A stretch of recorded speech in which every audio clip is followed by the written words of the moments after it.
And welcome to Mock the Week. I'm Dara. Joining me this week are Andy Parsons, Ed Byrne and Micky Flanagan, Jack Whitehall, Hugh Dennis and Milton Jones. We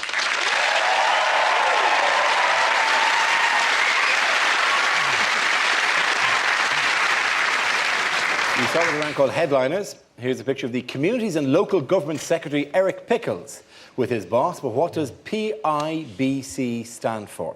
Is it his list of priorities? Is it pies, ice cream, burgers, communities? Is it perhaps pressure intense, belt collapsing? Or Pickles increases to bigger cup size? Is it pelican impersonation bemuses Cameron? Is it what happens when one of them goes back to the Stone Age and starts investigating crime in PIBC?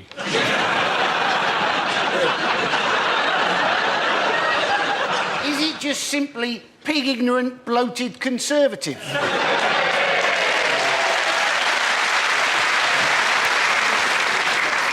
What if I wrecked your world and said it's nothing to do with Pickles' weight? So are you trying to tell me it is not politician impersonates bouncy castle? He's not, please, I'm begging, chocolate.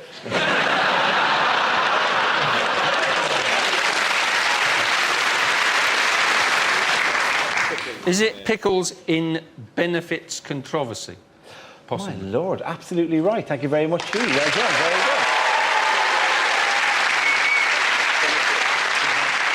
Yes, the answer I was looking for was Pickles in benefits controversy. This is the news that a letter leaked to the Observer from Community Secretary Eric Pickles' office warned that the government's planned changes to welfare policies could make up to 40,000 families homeless. This includes 20,000 due to the proposed £500 a week cap on benefits. It's difficult to take the man seriously, is it? You know, let's face it, Mr Pickles is not the name of a government minister. It is the name of a cat. What's up, Mr Pickles? What's up, Mr Pickles? Do you want to make people homeless? Yeah. Oh, Mr Pickles.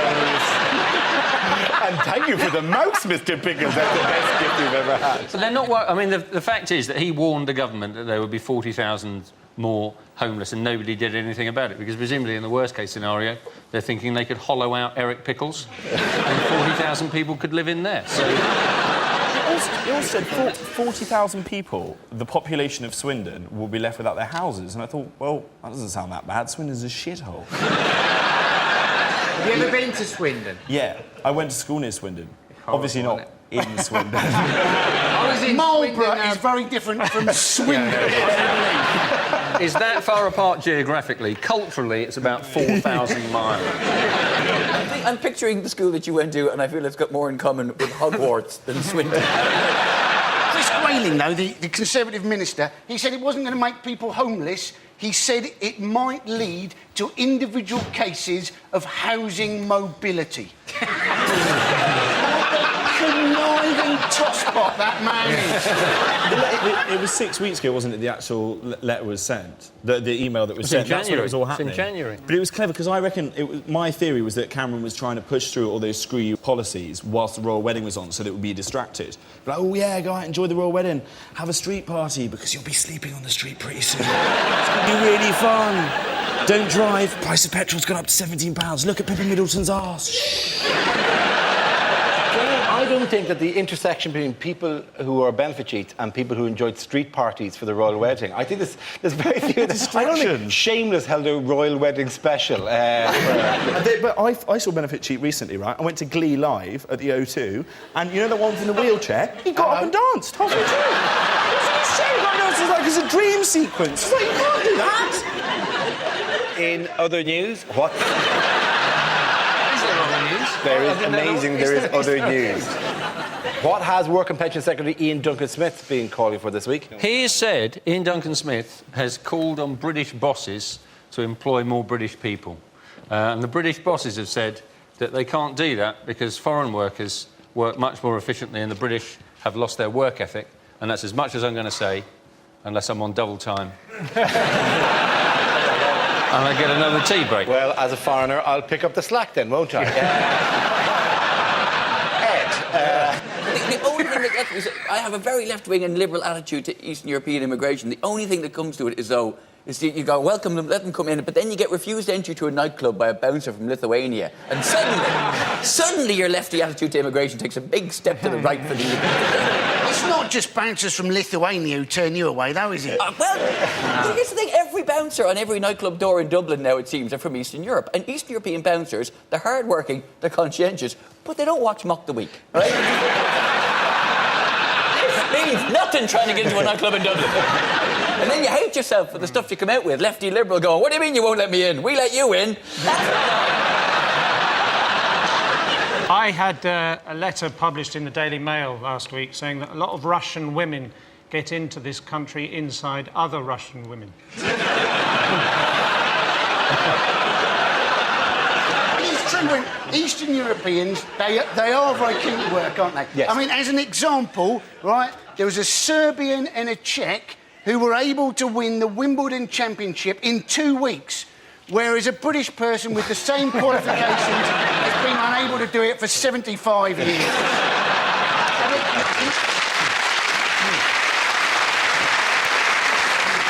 You don't mind having, like, efficient cherry pickers, but you don't want, like, an Eastern European traffic warden, do you? Like, I gave out 500 tickets this morning.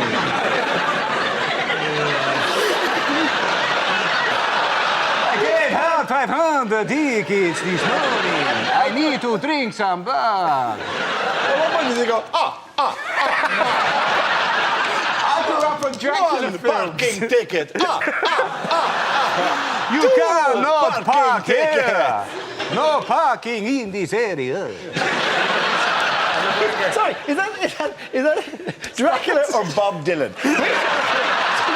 You cannot park here. Presumably the traffic warden goes, and why are you parked here? And the driver goes, I couldn't get in the turn! Fast becoming your catching. We are lazy as a nation. Even as I speak, my shoes are on fire. Which British sportsman had a bad week? David Hay. David Hay. David Hay, who was sad because he came away basically with a broken toe and loads of bruises. But he should count himself lucky. Most British blokes go into Hamburg for the weekend, come away with an STI. He it's weird because I didn't know his fancy dress. He came as a baked potato. Unfortunately, the guy came as a boxer. You know, I picked on him once at a comedy club. He was in the front row. Now, and I sort of looked at him and said, all right, mate, what do you do? And he went, I'm a boxer. I said, I'll practice this expression. You can't come in, you're wearing trainers. You're going to need it one day. And he looked at me, he went... And I went, I'll move on. They do have to do some stupid carry-on in their training, don't they, boxers? Though? Did you ever see when they got that little bag hanging there like that and they spend ages just going... What is that? Is that in case you get attacked by someone who's hanging upside down from the ceiling with his hand tied behind his back? He kept razzing him up as well, which I don't understand why boxers bother doing that. When he was trying to get him all riled up, oh, you talk like Borat, and was like, yeah, right. But don't get him annoyed, because he's about to go into a ring and punch you. If I was boxing at someone, I'd spend all the pre-stuff just being really nice to them. Like, you know, oh, after this, let's get a pizza and watch You've Got Mail. Oh, your nice shoes you've got there. You're my best friend. And then when we get into the ring... You've never seen boxing, have you? That one, yeah. Come and get me. I think you're thinking of Strictly Come Dancing there. I don't think actually that works. The old pincer shit. Oh, that shit is good. And then defensive. Not getting me. I've never been in a fight. No. Do you know, I would have guessed that. Although after this, I think I might. Yeah. Of all the many ways I've described you, Jack, street is not one of them. All right, the points go to Jack, Hugh and Milton!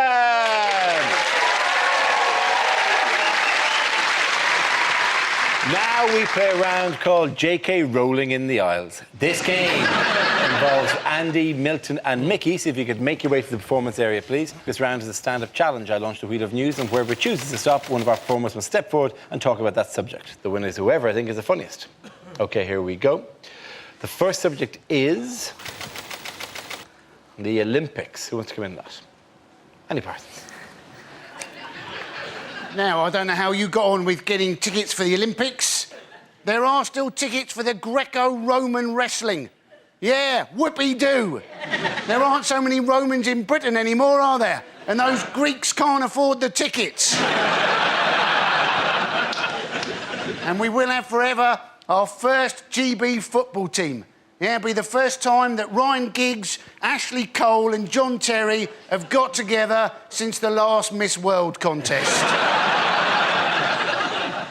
But if you haven't got any tickets, go and see the Olympic road race cycling, right? It's free, yeah? But it's not the same as proper road cycling. Never in the Olympics do you see somebody having to go off into a ditch because there's a lorry turning left. Never do you see somebody go over the handlebars because some idiot in his car has opened the door without looking in his side mirror. Never do you see somebody fall off their bike because a car has screamed past and somebody has whined down the window and shouted, "Boo!" Although that may happen when the Olympics come to Hackney in 2012. Thank you very much, Andy Parsons. OK, let's spin the wheel again. The subject is food. Who wants to talk about that? Milton.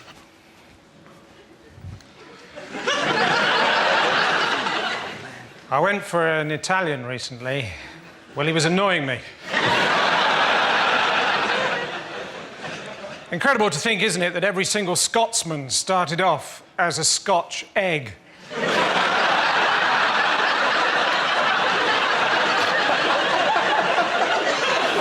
Cold and gingery.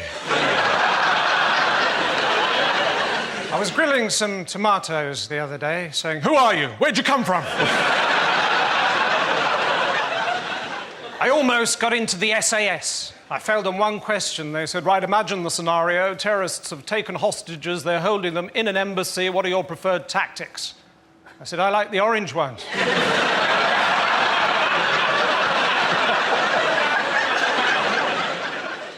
I was in the park the other day watching an old man feed the birds, and after a while I thought to myself, I wonder how long he's been dead.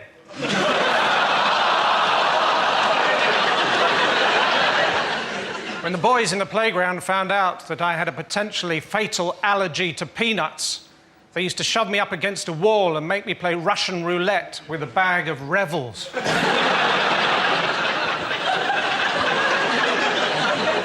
That's all. Good night. That leaves us with Micky. Let's see what you've been left with. Let's spin the wheel. The topic is culture.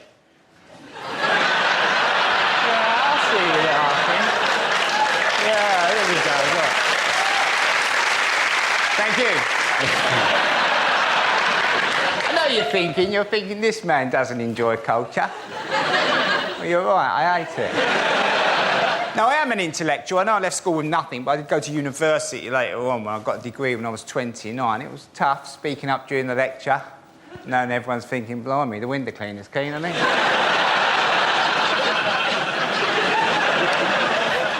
But when I came out, when I got the degree, I thought, that's it, I'll be interested in things now, won't I? It's all going to be fine. So I thought I'll go back to the art galleries again. Went into the art gallery. I don't like art galleries. I'm never quite sure how long you're supposed to look at the pictures for. It should give you a bit of guidance, you know, because I can crack on in a gallery, I really can.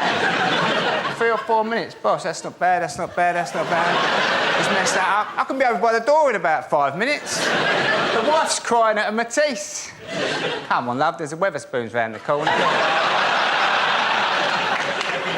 But the other thing is, you've got to enjoy looking at other cities, apparently. The city break, does it actually exist, the city break? Is it a real thing? Went with the wife to Prague the other week, and she said, after a couple of days, she said, are you enjoying yourself? I said, yeah, I've just paid 15 quid for 2 cups of coffee. But at least we've got that bridge to walk over again. Because I've never done that before. Or maybe we could go to the castle. Thank you very much. Point at the end of that round goes Andy and Micky.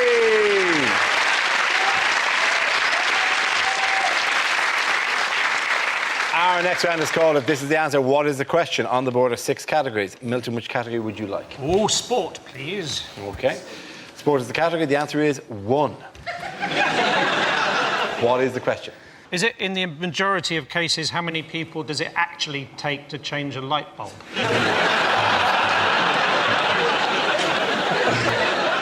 Is it what would I give Keira Knightley?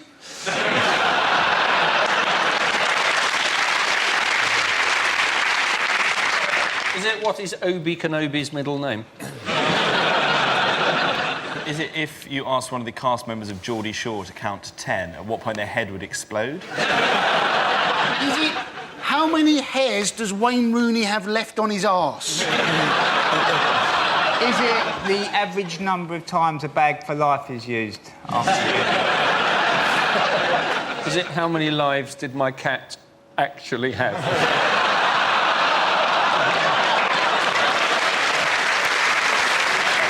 Is it what was Adam and Eve's postcode? Is it the number of Father's Day cards that Prince Charles normally gets?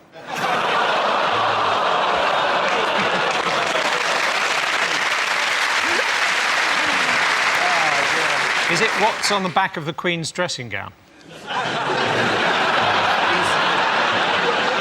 You're going to have to give us more. Sport? Is it Sport. What score do you need to get to beat someone who scored nil? It's the story about Nadal getting beaten by Screech from Saved by the Bell. I think I know what it is. It is not about being world number one. No. I think, then, it is about... Djokovic has only lost one match, hasn't he, in All a year. year or something? That's it, very, very good. Well done, thank you very much. That's it.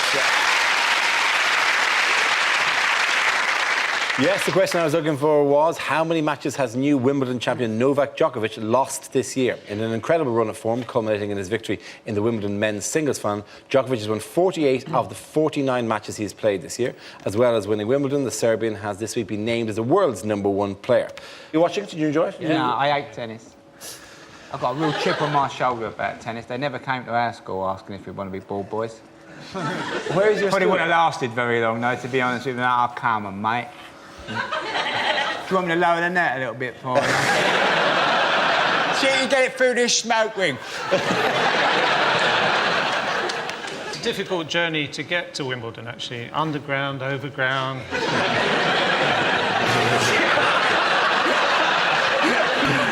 I get annoyed by the commentary team at Wimbledon because, like, Boris Becker can take his sort of criticism. He's won it 3 times. John McEnroe, that's fine. But Andrew Castle, every year, always pipes up. He's like, oh, Andy Murray's never going to win, or he's not going to win Wimbledon because he's not going to... Like, Andrew, what do you know? You went out once in, like, the 80s in the second round to a Latvian player who wasn't playing with a racket. Murray said, though, that he was inspired by Djokovic's victory. Yeah. And you're thinking, well, that's counterintuitive, isn't it? Because to me, it just meant that there was one more person that he's now unlikely to beat. It is nice seeing Murray on centre court, though, isn't it? 'Cause it's nice just to see one Scotsman in London with a roof over his head. So the bit of technology I do like, though, is Hawkeye. Hawkeye is great, yeah. Hawkeye, to me, sounds like a kind of Native American chief. When they go, let's ask Hawkeye, you expect someone to go, that ball, big heap out. It soar like eagle through the sky and land with big cloud of dust like buffalo. Is that just me, then? What has been revealed this week about Sharapova? Her grunt is apparently louder than the traffic on the M25. Yes. But surely that's just because the traffic is very rarely moving on the M25. Yeah, they ran her on a chart, Sharapova. The noise she makes while hitting the ball, and continues to do it, is between a freight train and a pneumatic drill. That would be really good if you could tape that and just put about 50 of them together and just put it on in your bedroom really loud.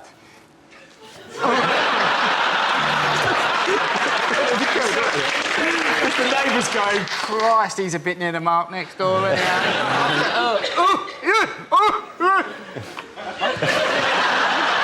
It depends who you're with, but I've never been someone who sounds like they're hitting a tennis ball. Have you ever... No, you just... Yeah, I have. Like really? Yeah. What did I had they a do to woman you? ask me my front door number during sex once. Yeah, I can still do this day, I don't know why. I was banging away and she went, oh, Michael, what's your front door number? That's the absolute truth. Was she trying to figure out whether you were in your own garden or not? Why didn't you take her into the house? Maybe she's just trying to find out where I lived. Did you have strange... People shout out strange things during sex? My last girlfriend shouted, "Oh, tell me I've been a bad girl." I was like, and I hate it. I was like, "Oh, you've been a bad girl." I was like, "Why have I been a bad girl?" And I said, "Well, you deleted MasterChef from the Sky Plus. That's pretty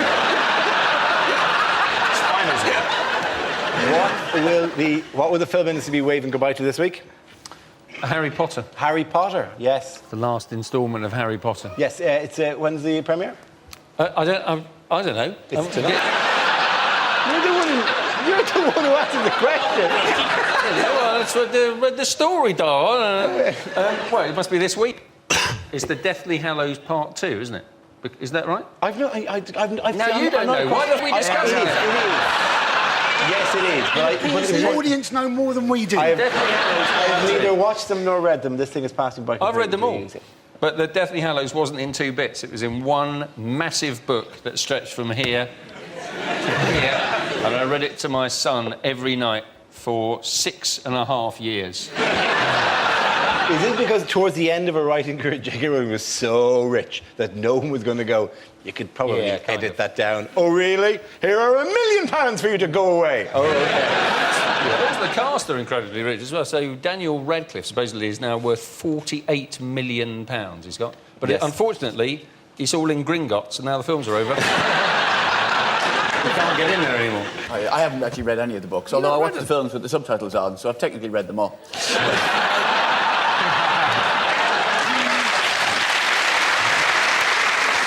There was an interview with Daniel Radcliffe, though, and he was talking about the fact that he's teetotal now.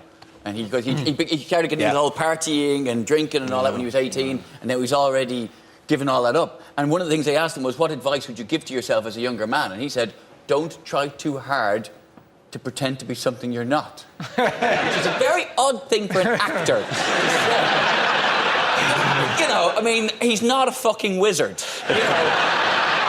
Daniel Radcliffe has £48 million apparently in the bank, but he has said it's not for fast cars and hookers. Yes, it is.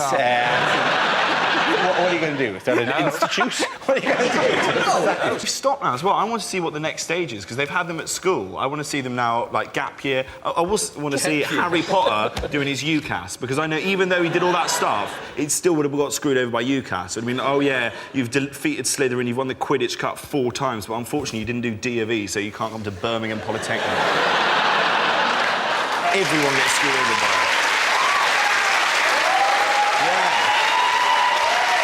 Some people that didn't get into their first choice universities. There's some truth. Yeah, he's speaking your truth, isn't he? No one here had a clue what he just said. Not a clue, right? DOE, Duke of Edinburgh Award, where you have to be racist to someone. At the end of the polls, go to Jack, Hugh and Milton.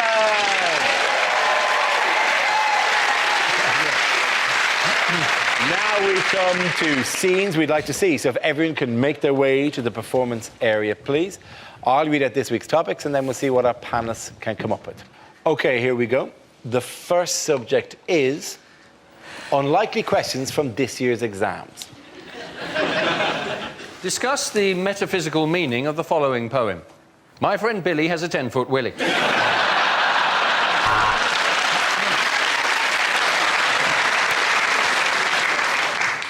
Would you like this exam to be A, multiple choice, or not? The Bronte sisters. Shag, marry, push off a cliff.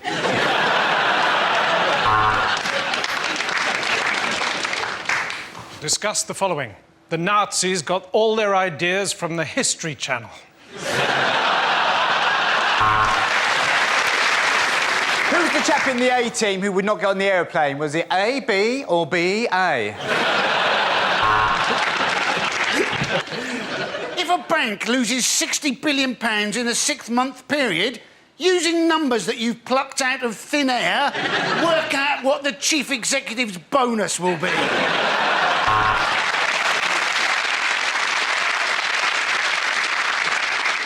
Napoleon, a small man or a long way away?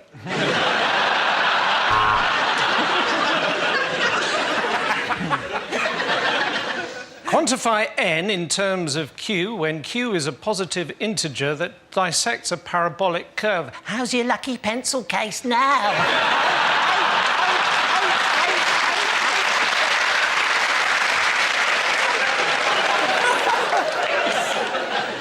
What's the name of that round thing that they throw in the Olympics? Discuss. Poetry. Is it all a bit gay? Draw a diagram of the genitalia of the male elephant. Use all 30 sheets of paper provided.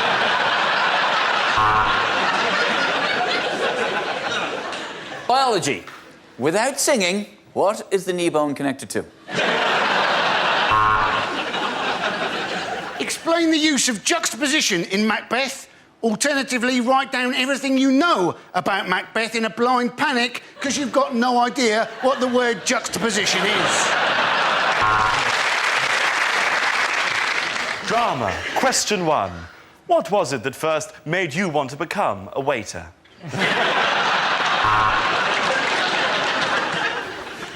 What is your PIN number? OK,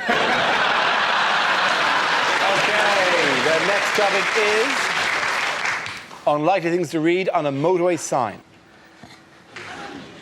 For Middlesbrough, take the exit marked hell and then lose the will to live. Accident. You were one. Love, Mum and Dad.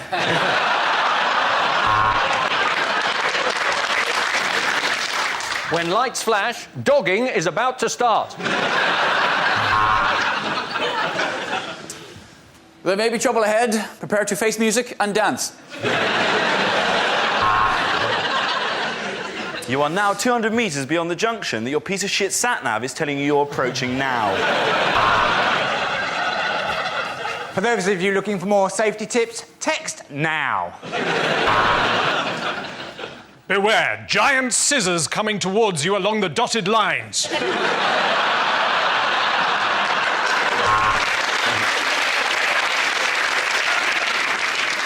Turn on lights in tunnel. They're on the right, just above the entrance. Turn off the sat-nav. Use the force, Luke. The North, where the men are real men, and so are quite a lot of the women.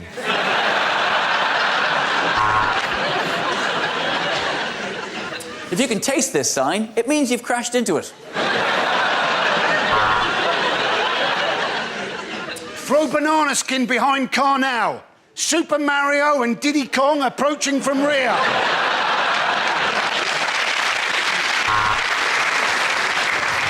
There was a young man from Preston who tried to drive to Heston. The sign wouldn't rhyme and he ploughed into the back of a juggernaut.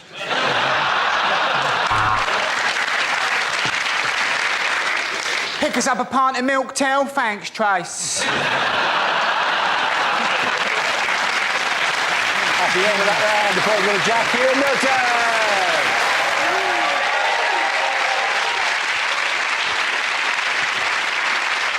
And that's the end of the show. This week's winners are Jack Whitehall, Hugh Dennis and Milton Jones. Commiserations to Andy Parsons, Ed Byrne and Micky Flanagan. Thank you for watching. I'm Dara Green. Good night.